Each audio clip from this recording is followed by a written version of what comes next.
Now, let's move along to the issue of workplace culture and to break down the latest developments there in the labour space. Joydeep Kaur joining us from People and Culture Strategies. Joydeep, always good to catch up with you and the latest developments. So I gather you just addressed a conference in London about cancel culture. All right, first off, how do we actually define that?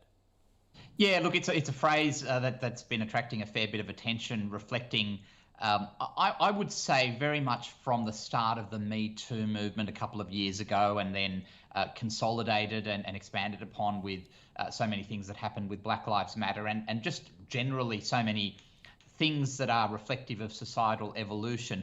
This idea, rightly or wrongly, that an individual whose actions are presently judged to be inappropriate in some way, shape or form, that individual and any contributions that person may or may not have made, be that in a workplace context or otherwise, should be cancelled. In other words, almost forgotten and ignored and disregarded to the extent that at some previous stage they may be seen as having made a positive contribution. So this is a very alarming, disturbing trend.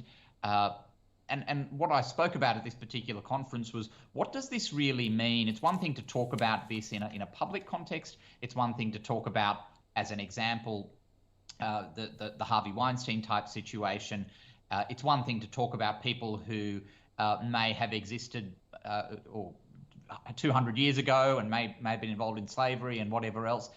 But what does it actually mean in the current context, given the proliferation of complaints that are made currently of bullying, harassment, sexual harassment and other forms of harassment against executives and other people within organisations? And if we start connecting the dots in terms of this growing recognition of cancelling individuals, what does that actually mean for organisations and leaders within organisations? So does that go to the issue of what you're saying there is that we're not addressing the problem, the root cause there, if we're cancelling it?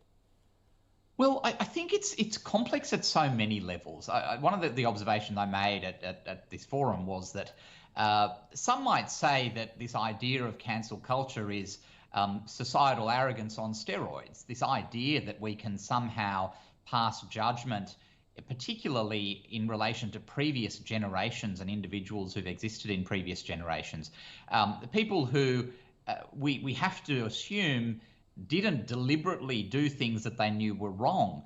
They may have done things that they considered to have been acceptable at that particular point in time. I think it's different if people did things that they knew were wrong at that particular point in time.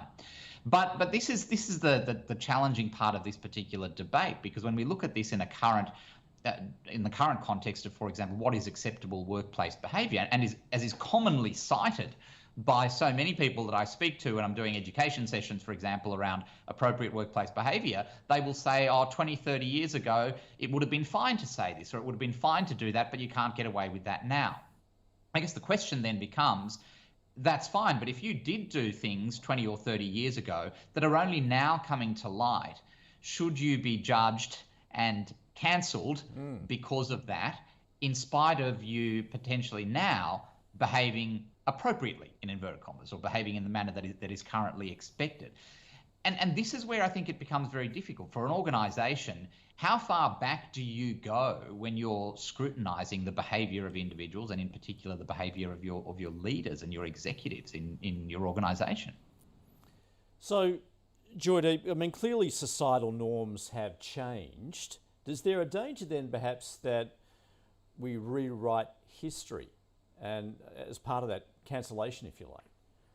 Absolutely, and the societal debate in relation to that, I think, is a fascinating one, and everyone will be entitled to their views, of course, in relation to it. But when we're talking about this in a workplace context, I think it's very important that we respect and understand, and particularly if you're an employer out there, an organisation that employs people, you are subject to the external regulatory environment first and foremost. There are laws that have, in fairness, when we're talking about discrimination and sexual harassment, those laws have only existed in Australia since the mid-1970s. They have not existed prior to that. Now, I appreciate that that's 50 odd years ago now, and that's a sufficient period of time. But within that framework, there has been plenty of evolution. I mean, one of the things that's being discussed at the moment, as many people will be aware, is wanting to recognise domestic violence leave in numerous awards and enterprise agreements and things like that. Now, that is a massive evolution and reflects where society has come to on an issue such as that.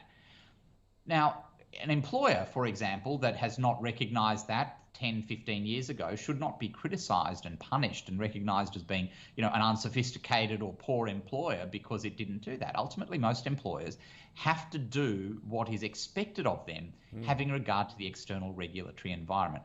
Where it comes to behavioural issues between human beings, this is very complex, because what we see happen in a workplace context is this strange blend between talking about work lives, talking about personal lives. This blend has become even more complicated over the course of the last 2.5 years with the pandemic. This is a very difficult space.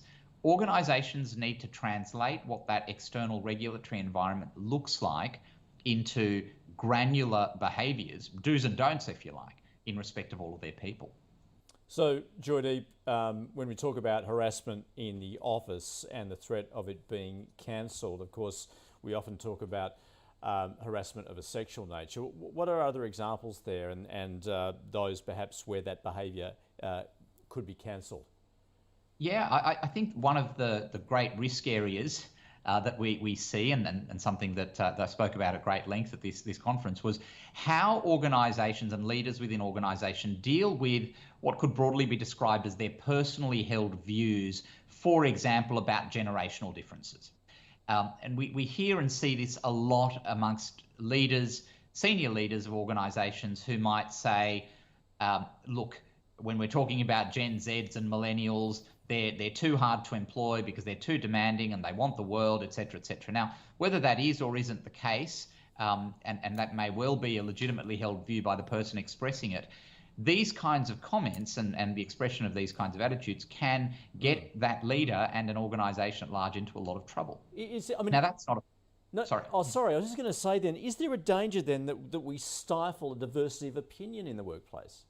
Absolutely. And this is the tension. And this is the thing that organisations have to really grapple with in terms of, if someone has views, are you going to say to that person, you are not allowed to articulate those views? We can't really change whether you have those views or not, because that's ultimately a personal consideration. But if you then stifle the expression of those views in the interests of just protecting your organisation and your organisation, that individual, not being cancelled, what you will find is that the holding of that view will ultimately come back to bite you, because a person's not going to be able to help themselves when the rubber hits the road. And this is the tension when it comes to the regulation of behaviour in the workplace. If we are going to be moving towards this space where everyone has to tread so carefully and cautiously, the back end of that is going to have more adverse consequences for the organisation, because ultimately a person is not going to be able to help themselves. The better way for organisations to deal with this is to actually provide legitimate forums or fora for the articulation of these views, debate them, try to educate, try to get people to go with you on the journey around this evolution, rather than this, you can't go there, you can't ever say this, you can't ever do this. I mean, I'm not talking about the black and white things that are clearly going to be illegal, but within that grey space.